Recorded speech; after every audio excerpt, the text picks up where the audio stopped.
Hello, and welcome to the U.S. Fish and Wildlife Service Northeast Region's Highlights of 2014. I want to thank all of our employees and our partners and the public that we serve for helping us achieve great things this year. In the Northeast region, we organize our efforts around three major priorities: supporting our workforce, strategic conservation, and connecting with people. Please join me as we look back at some of the highlights of our priority work in 2014.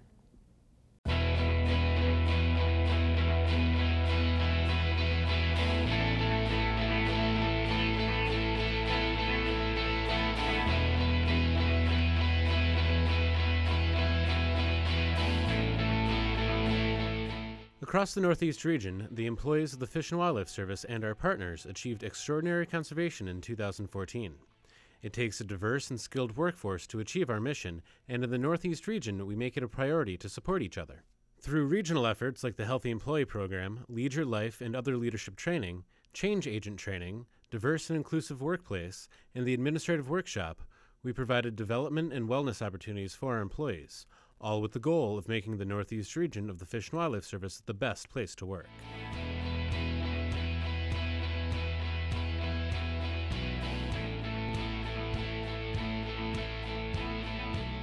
The service and partners, including 6 state agencies, National Resources Conservation Service, nonprofits, and landowners, created young forest habitat to support multiple species of birds, reptiles, amphibians, and mammals, including the New England cottontail, a species that is a candidate for listing under the Endangered Species Act.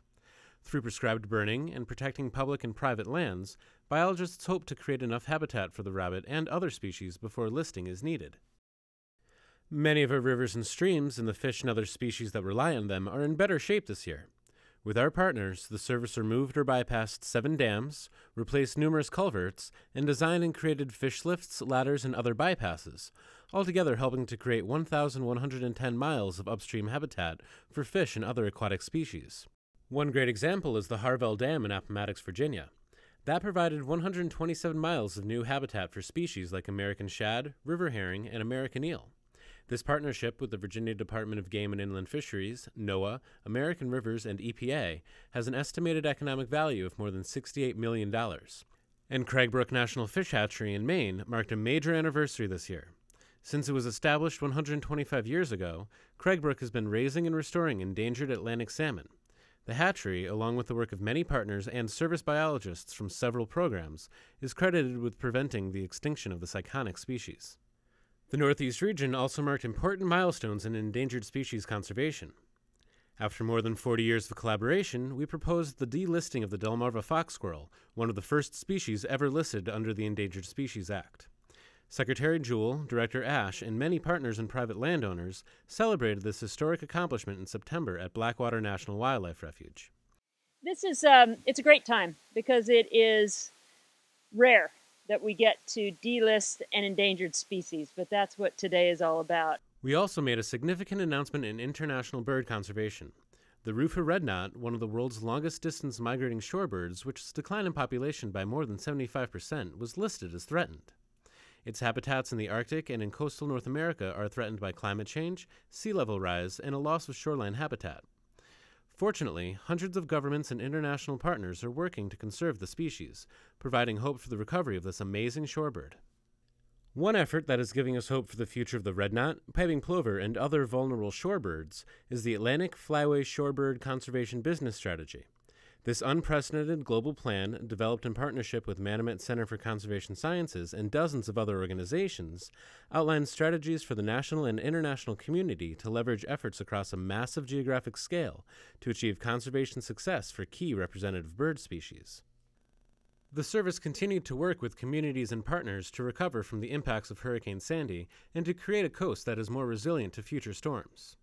In June, Secretary Jewell announced $102 million in grants to support 54 coastal resilience projects, which complements the 31 restoration, resilience, and science projects being implemented by the service along the Atlantic coast. At refuges and hatcheries, we completed repairs to roads and buildings and cleanup and debris removal projects.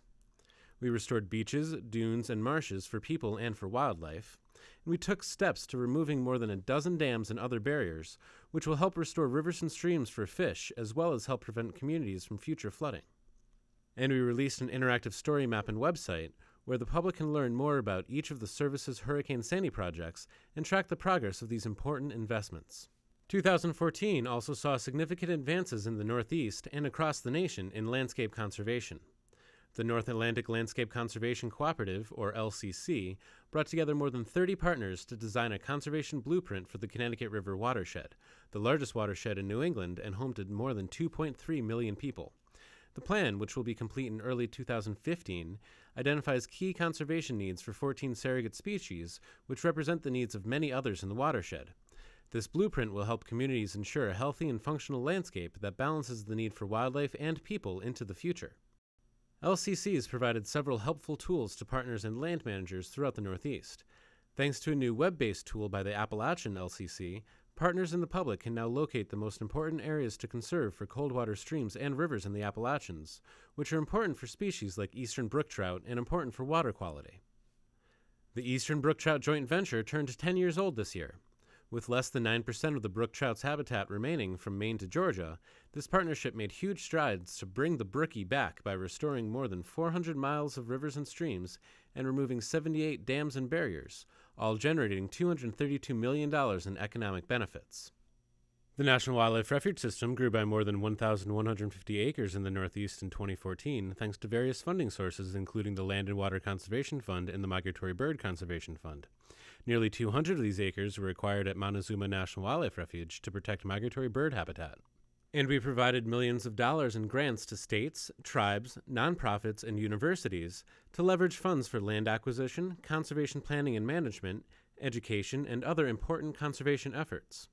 Thanks to a grant from the Fish and Wildlife Service, combined with funding from partners like the Nature Conservancy and the Conservation Fund, the West Virginia Division of Natural Resources acquired the Cheat Canyon Wildlife Management Area, a global hotspot for biodiversity. With federal and state partners, we initiated 4 new natural resource damage assessment cases against polluters, with the goal of recouping for the American taxpayer the value of natural resources destroyed by polluters. Once settled, these cases invest millions of dollars in polluter payments to restore the natural resources that were destroyed. For example, this year we invested $750,000 to restore 150 acres in Belize to shade-grown cocoa, which benefits farmers and migratory birds. This project is just one of 11 restoration projects funded by the $3.7 million recouped from the Nyanza Chemical Waste Dump Superfund site in Massachusetts.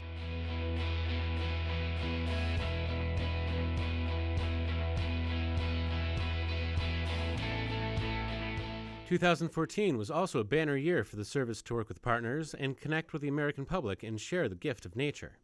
At Great Swamp National Wildlife Refuge in New Jersey, we hosted Secretary Jewell and Director Dan Ash, along with the Wilderness Society and the Student Conservation Association, on the 50th anniversary of President Johnson signing the Wilderness Act.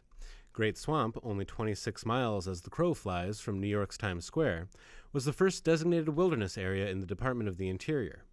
Director Ash and Regional Director Weber took the opportunity to make an appearance with Al Roker on the Weather Channel to talk with the American public about the importance of wilderness. This year, the Northeast region focused on connecting with youth and urban audiences. We established 2 new urban wildlife refuge partnerships, one in Yonkers, New York, and one in Philadelphia, Pennsylvania. This brings the total of urban wildlife refuge partnership designations in the region to 5. And we held designation ceremonies at 2 existing urban wildlife refuge partnerships, one in Providence, Rhode Island, and one in New Haven, Connecticut. We hired more than 550 youth around the region, including more than 22 Youth Conservation Corps crews, and we engaged with more than 200,000 youth through our outreach, education, and interpretation programs at National Wildlife Refuges, National Fish Hatcheries, and in both indoor and outdoor classrooms throughout the Northeast. We also connected with the public as they traveled through some of the country's busiest airports in the Northeast, educating them about national and international wildlife laws and inspecting shipments to ensure compliance with conservation laws. Bat conservation was a high priority again in 2014. We hosted a series of information and education sessions for Congress and national resource leaders in Washington, D.C., educating key decision makers about the need for support for bats. And as part of our work with federally recognized Native American tribes, we held a federal tribal forum where we identified opportunities to conserve culturally significant species and habitats. And as we ended the year, our staff at Iroquois National Wildlife Refuge, co-located with the Lower Great Lakes Fish and Wildlife Conservation Office, held a grand opening ceremony for a new visitor center located midway between Rochester and Buffalo, New York, Another great opportunity to connect people with fish, wildlife, and their habitats in the Northeast region. Of course, this is just a small sample of the great work we accomplished in the Northeast region in 2014. So as we close out the year, I want to thank all of our employees and our partners for all that we have achieved together. I also want to thank the publics that we serve for your support to conserve fish, wildlife, and natural areas for future generations. I'm proud to work for the U.S. Fish and Wildlife Service, and I'm honored to work with such dedicated and talented people. I look forward to another great year in 2015.